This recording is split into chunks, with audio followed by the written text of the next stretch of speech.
In this video, we will look at some of the best ways that you can use to improve your IELTS speaking score. So, let's get started.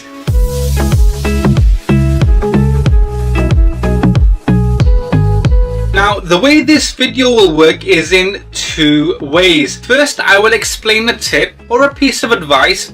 Then I will explain how you can use this tip to get a higher score. So, for example, if I say that one of the tips is to speak to a friend in English, that tip alone won't actually help you. So again, I will explain the tip and then explain how to use the tip. So let's jump straight into the first tip. Now, the first tip is to watch TV shows or American or English movies. Now, if you're very new to the English language, then I suggest you do this with the subtitles on. Watching TV shows will help you understand the best way to use speed when speaking, the best tone to use, intonation, even body language. And you want to try to copy these things. So, for example, when someone asks you, "Oh, how are you feeling today?" you don't just want to say, "Yes, I'm feeling very good." What you want to do is add a bit of emotion in there. Change your pitch. So, your answer might be something like, "Yes, I'm feeling absolutely amazing." Can you see the difference? Now, a TV show that I definitely recommend that you watch is Friends. It's on Netflix. I'm sure you can find episodes on YouTube as well.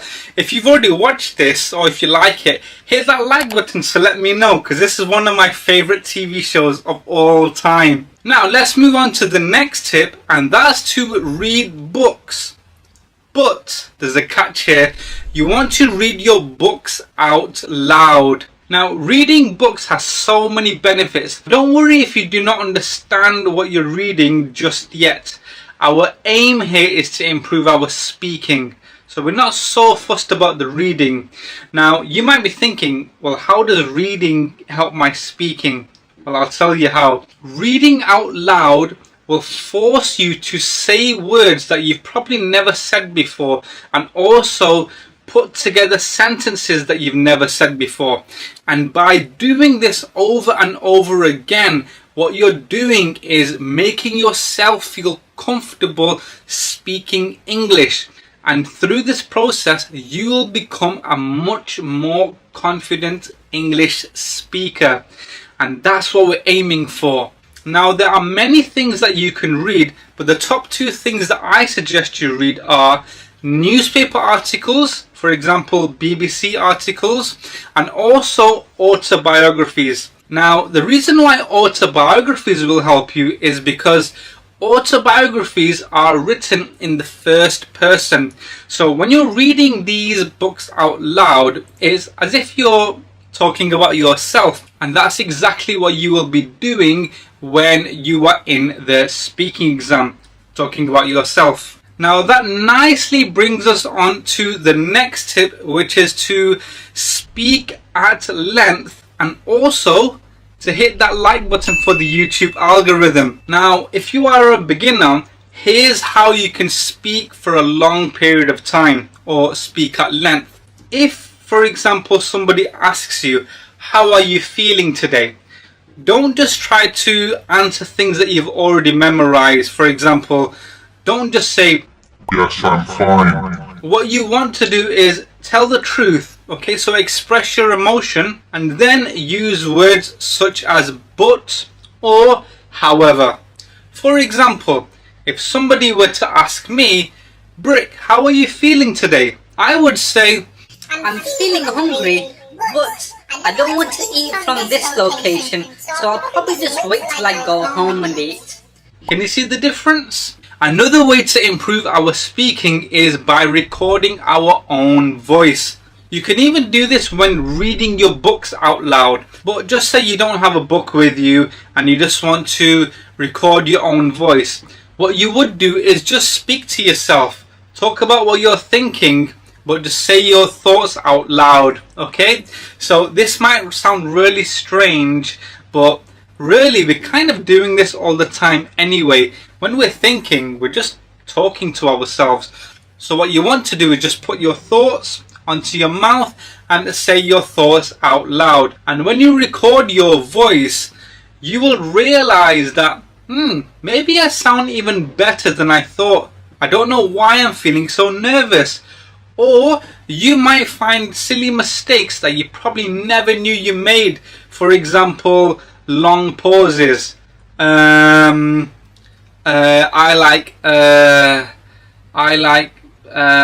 to eat chocolates. So the benefit of recording your own voice is that you'll be able to understand your strengths and weaknesses a lot better. Now this next tip is like gold.